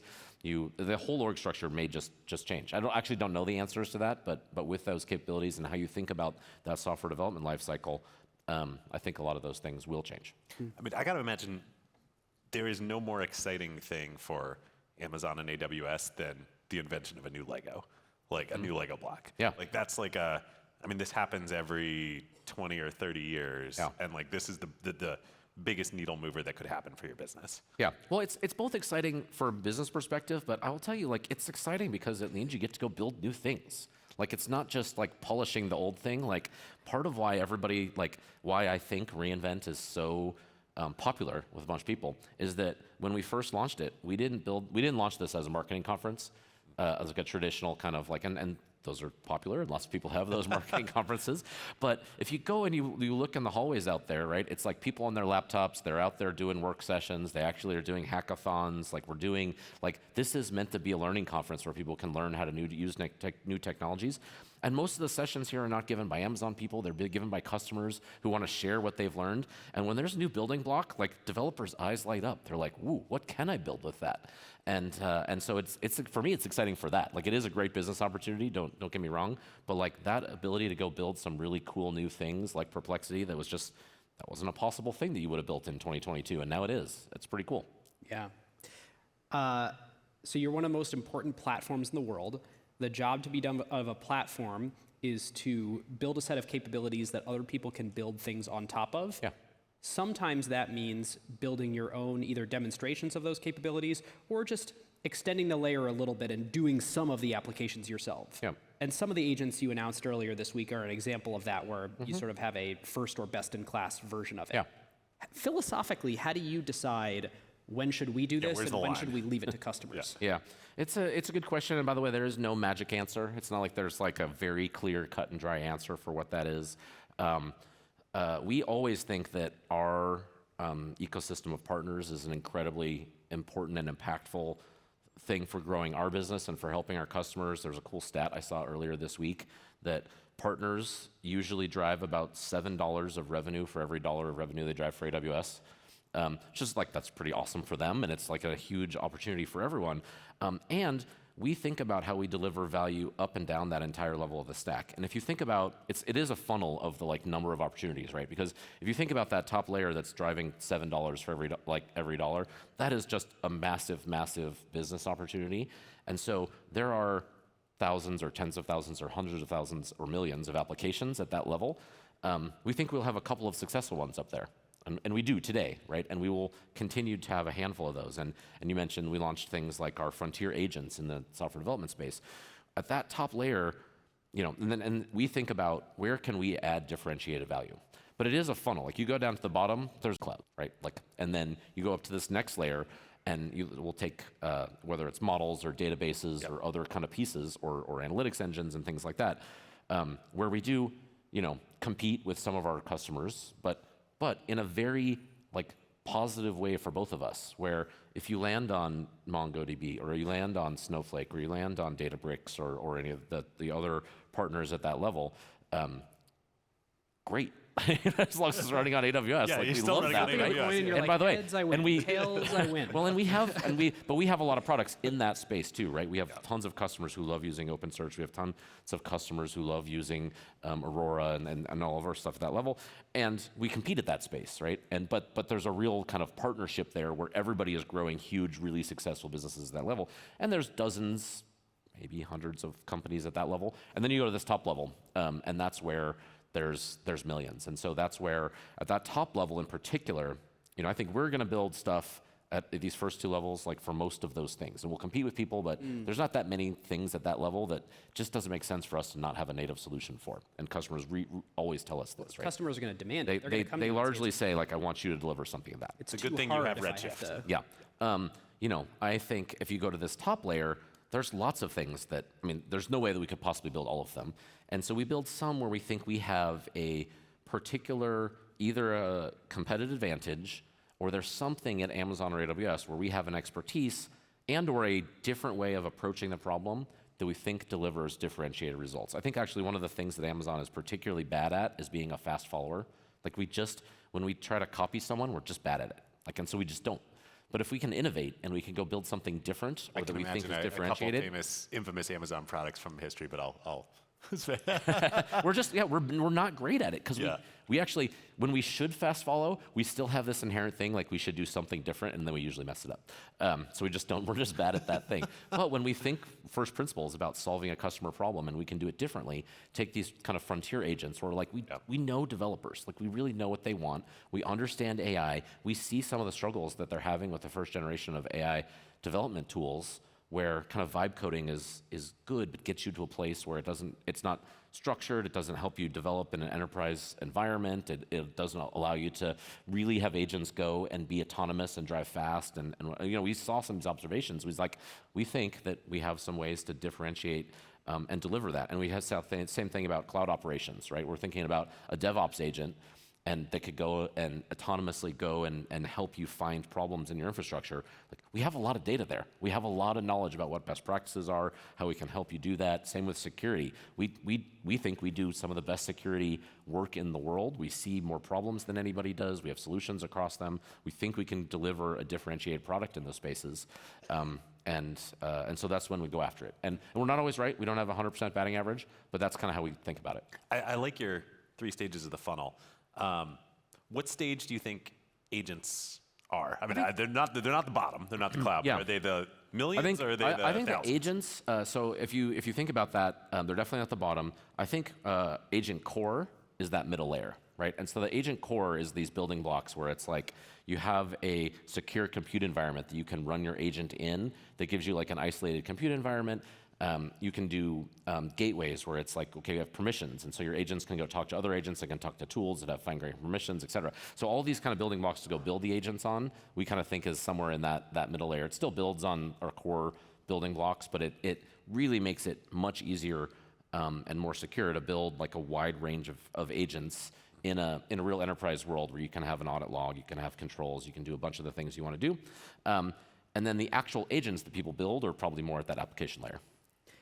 But I don't know. It's new. Yeah. Who knows? My answer may change in a month. That was our next question. We're back here a year from now. Yeah. What is the conversation about agents in 12 months? Look, I think just like any technology, I think that there's still going to be a bunch of people trying to figure out how to work them into their environment. And I think almost for sure over the next year, you're going to see a ton of people getting a huge amount of value from agents. I do think that it is.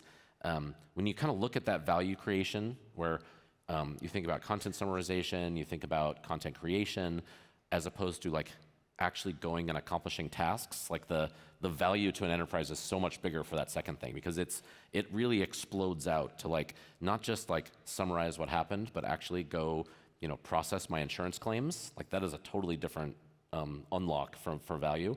And I think we'll start to see some really compelling use cases that, frankly, I'm going to be really bad about predicting right now. But that's part of what I love about AWS. It's actually one of the things we've always loved is we build these building blocks, we give this technology, and then we let the world have the creativity to go find some really cool things for them. And I think next year we'll have some really awesome use cases to highlight. It's interesting to think about the agents as a paradigm, because you flash back 30 years ago, the web happens, we have websites. Then mobile happens, we have apps. AI happens, and in 2022, we get this these bare models with a chat interface slapped on top. A couple more years go by, and now we have this notion of agents. What do you think the dominant paradigm is in the AI era? Is it agents? Is that going to be the sort of app of AI? It's not really how I think about it, but that's an interesting question. I think that's slightly different. I'm not sure that those are equivalent paradigms necessarily. They're somewhat orthogonal, because you have part of what was interesting about the web was it was a different platform to actually go interact with and build stuff on top of, and there was the user interface was different, and you could, and so that was you had to build a website, right? When you had your phone, you had to how do you shrink it down? How do you actually have an app that's that's native and has capabilities? But the application and a lot of the things you could do were mobile and things. So I think with agents, it's more like a capability. By the way, someone may invent a new way of consuming those things, which would be interesting, and I think would be some of those shifts. Today, I think in some ways, it's a complementary technology. The chatbot that you example, turns out that's a website. It's not like it's not a website, right? The website was actually something different. It wasn't an application that was on your computer. It was a website. The mobile app was a different thing. It was actually on your phone. These are things that are in some ways complementary and supercharging the things that you already have. Right. Doesn't mean someone won't come up with it yet, but and it may or may not. But in some ways, it's I assume that my mobile apps will have agents that are working for me behind the scenes. I assume that my websites will have AI and agents built into them, all of those kind of things. So I don't know. Someone may build something different, but they haven't yet. Agent management still feels really messy to me. That's true. I believe there will be some interesting applications around agent management for sure. And that is a very unsolved problem. I think it's an interesting one that someone out there should go build or think about. To put more structure around it, I mean, if I pull up a website, it's very obvious what the website is. If I pull up my phone, I've got a UI, that's my mobile app. And if I have agents acting on my behalf all throughout the world with this new compute paradigm, I don't know how to track or manage them. Yeah, I think that is an interesting, but at the same time, you have, when you click the button on a website, there's a database query that's going and doing work for you behind the scenes. You don't know how to do that either. So maybe you don't have to. I don't know. Maybe that's the job of everybody else to kind of figure, not everyone, the individual, whoever has the website, it's their job to make sure that your database query actually works. Sometimes you get a crashed website and it didn't, but yes, otherwise that's, so maybe, right? But I do think that there's an interesting, if there really are a bunch of these autonomous agents, which I do believe there are going to be, there is going to need to be some way of coordinating across them. Because in a world of billions of agents, no one can keep billions of things in their heads. And so, but in the same way that there's billions of compute processes, we have to come up with a good kind of router and orchestration engine to manage all of those. No person's going to manage those, of course. Nice. For our next set of questions, we'll keep going with AI, and it'll be related, but we really want to ask about you too. You're in a very, very interesting position, and to start with AI and transition here, you spend a lot of time with a lot of CEOs. I'm sure they are asking your thoughts. What are CEOs asking you and asking AWS about AI when they're coming to you with problems? Yeah, I think there's a couple. I do get fortunate that I think it's fortunate for us that cloud and AI has elevated to it is actually a CEO level thing, right? Technology used to be something that CEOs we were drafting this question over to the CEOs and CTOs, and well, CTOs, sure, yeah, but I bet CEOs are the ones CEOs, it is a CEO level question now, right? What is your cloud strategy? What's your AI strategy? Those are CEO level questions, which by the way is great and cool for us. And what they're thinking about, it's not too dissimilar than some of the things that we're talking about. I think one, they're thinking about they see kind of the trend, and I think particularly if you go with established, there's a little bit different, right? If you're the CEO of a AI startup company, it's a little bit different, right? So, but if you take that, if you're saying like enterprise side of like someone who established business, they are trying to balance the fact that they realize there is a real risk that they could get disrupted with this technology. Like there is a very real risk that 100-year-old enterprises like Chase could get disrupted if they don't lean forward and figure out how to stay ahead of this technology. Now, look, they still have the pole position. Don't get me wrong. Like if you're a bank, if you're a bank, you would definitely rather be JPMorgan than like a brand new startup. Yeah. But the risk is there, right? And so that risk is very real. And so I think a lot of people are thinking about how do they. But a lot of businesses out there, frankly, are not used to moving fast, right? They actually got to where they are by being conservative, by making sure they didn't make big mistakes, right? And there was like, and so I get that. If you're an insurance company that's a 100-year-old insurance company, you got to where you are by making sure you didn't like make dumb bets or do something that was bad. We just covered Coca-Cola as our most recent episode, and I mean Coca-Cola did amazing, innovative things, and then like the worst thing they ever did. Which turned into the best thing was New Coke. You don't do New Coke. That's right. You just don't want to do. You don't want to be the one that did New Coke. Right. But they're also recognizing that, like, if they stick on that path and they're still slow and conservative, like this may be the thing that kills them. So I think a lot of people are thinking about how do they make sure that their team has the right skills to be competitive in the world today with AI. How do they make sure that their data and that their infrastructure is set up in the right way? I think they're thinking about, do they need to hire or train for new skill sets? They're thinking about, do they need to organize differently so that they can move fast? And you mentioned earlier kind of thinking about, like Jeff said, like what are the things that don't change? I actually think that in today's world, one of the things you want to be thinking about, which won't matter what the next technology is how do you make sure you can move fast and be agile? Like those are skills that are not going to go out of style. Right? We're not going to get to a world where it's like, man, I wish we were less agile, right? and particularly in today's world, like that is. Man, I wish stuff were more expensive on. Exactly. Amazon.com. Right, exactly. Never gonna and so, I do think that that's where a lot of the leaders are thinking about right now, because they're thinking about, look, as a CEO, there's not that many things you can impact. You can impact who your leadership team is. You can, where the direction you're going is, what the structure of it is, kind of what some of the goals are, and so that's what a lot of people are thinking about. Can I ask the opposite question? So when you go and you talk with your mentors and other CEOs and board members who give you advice, what are the questions that you're asking them? Yeah, that's a good question too.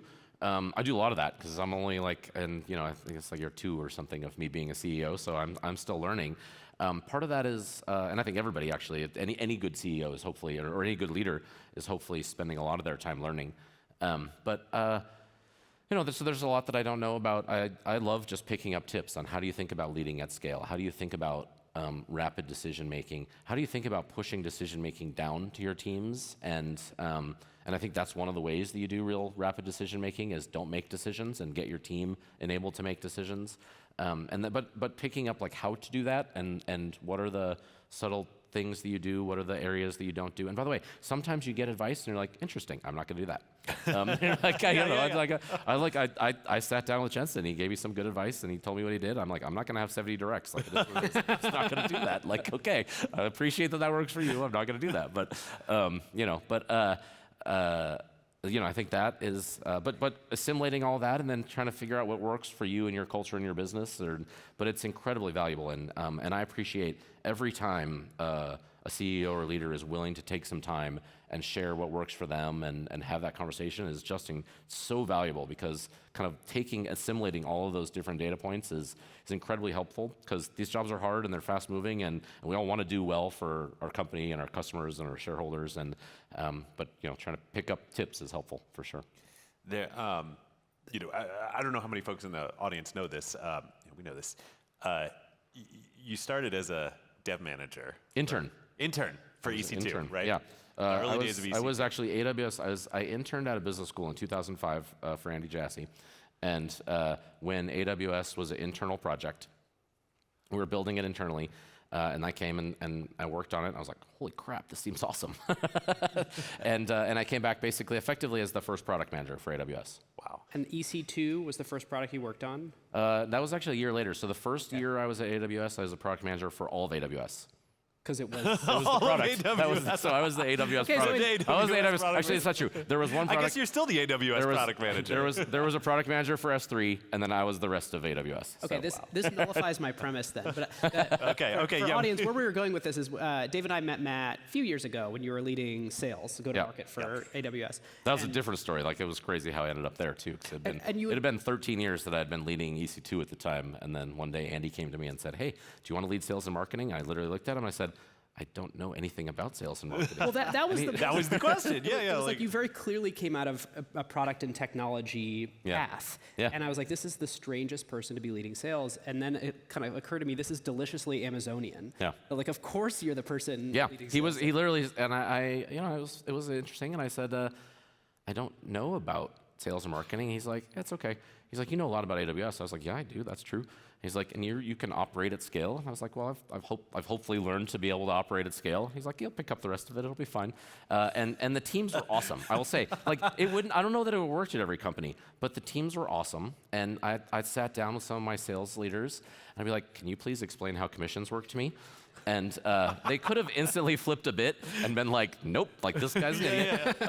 But no, they're like, thank you for asking. Like, great, we'd love. Like, first of all, they did have like a bit of a double take when I asked those questions. But then they walk it through it, and then I go like do a bunch of research to make sure I understand exactly how it works or whatever. And I'd find out that I feel like half of the time I would ask dumb questions, and they'd be like, that's just a dumb question. But the other half of the time, they'd be like, actually, no one's ever asked that question before, but it's a really good question. I don't know why it works that way. Like, it doesn't have to work that way.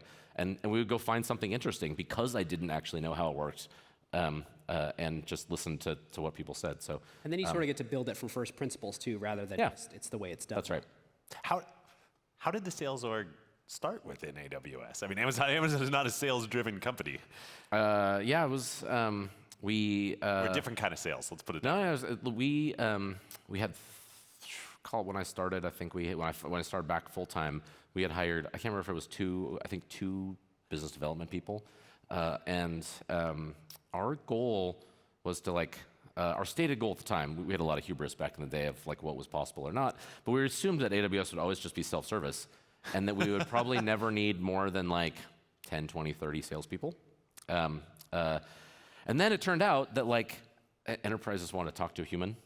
They didn't want to just swipe their credit card and just use compute. And as we got into it, and we learned about what the business could be. And as we got into it, we saw, we built a different type of a sales team, by the way. We wanted one that was incredibly customer focused. We hired people and said, look, you've got to be customer focused. We want you to go to our customers and tell them, we want you to proactively lower our customers' bills. Right? We want you to go find ways that they're using AWS wastefully and cut their bills down. And this is not part of the enterprise software sales. And exactly. And people are like, our salespeople were like, well, that's kind of refreshing. Like, okay, awesome. Like, I don't have to like hide that under the covers. And customers were like just floored that we would possibly think like as a technology company come and help them lower their bill. And we've been doing it for 20 years now, and we continue to do it. And we're not always perfect at it. We find other ways to do it, but we're launching products, we're launching features, we're launching capabilities to try to help people. Because every time we saw where we would lower their bill, they would use more. It'd be like they free up budget to go launch a new product, which would drive their revenue, but then they would drive more. And so it was a real positive flywheel effect for us. But it's a very different type of a sales support organization than had existed in the past. Yeah. All right, so now going back to this trajectory you've been on, all these different roles you've had, you get in a time machine, you go back 20 years, you get to give yourself some advice about the future, save yourself some missteps or some frustration, or what are you imparting on yourself? That's a good question. Well, there's a ton of things that I would do differently, but I'm also quite happy with where I am, so like I wouldn't want to mess any of those things up. There's the whole path dependency question. Yeah, exactly. Yeah. I wouldn't like a sliding door situation where I somehow mess it up.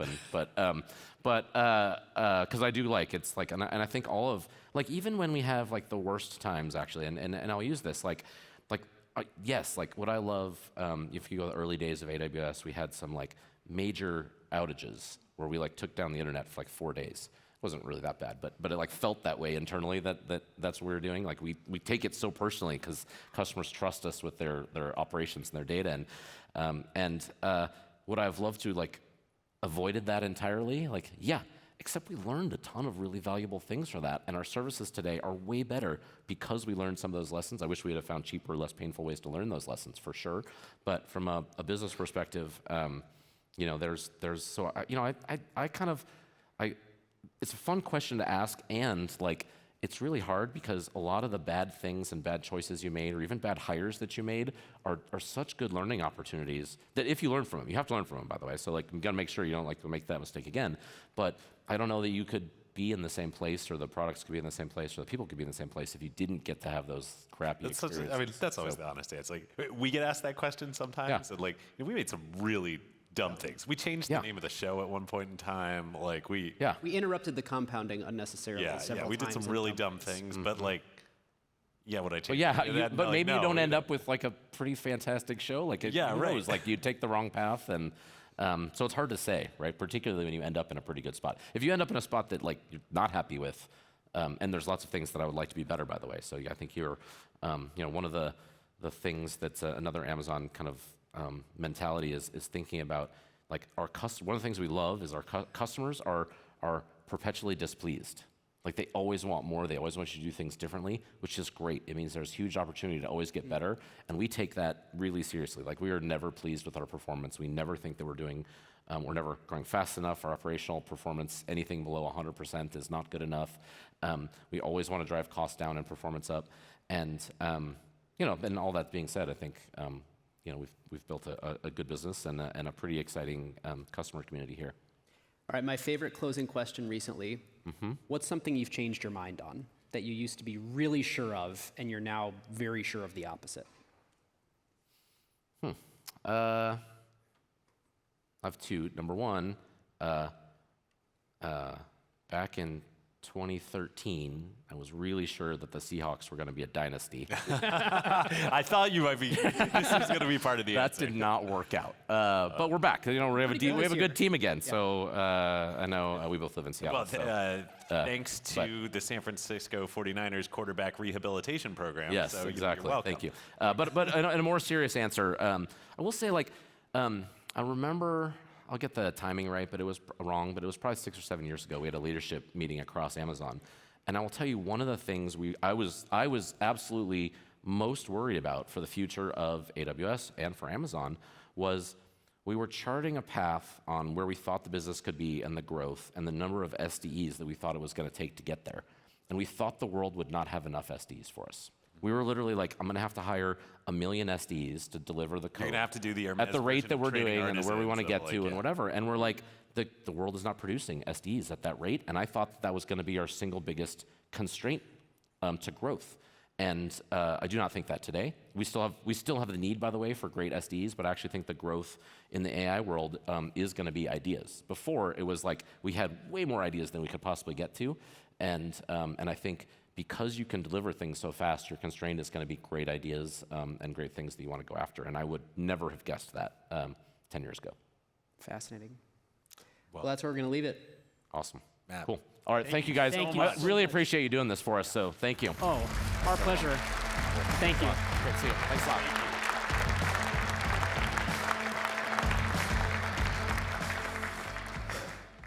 Well, that about does it.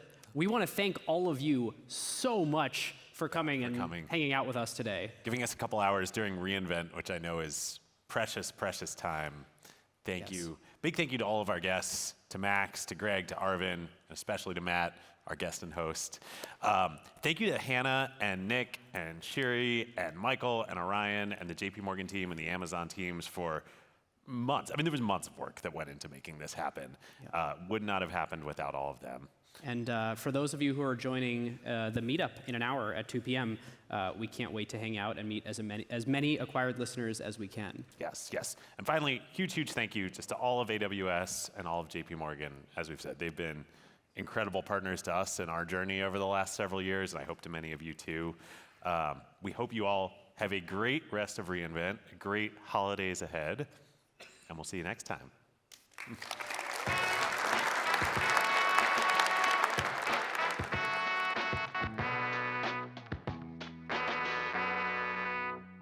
Who got the truth? Is it you? Is it you? Is it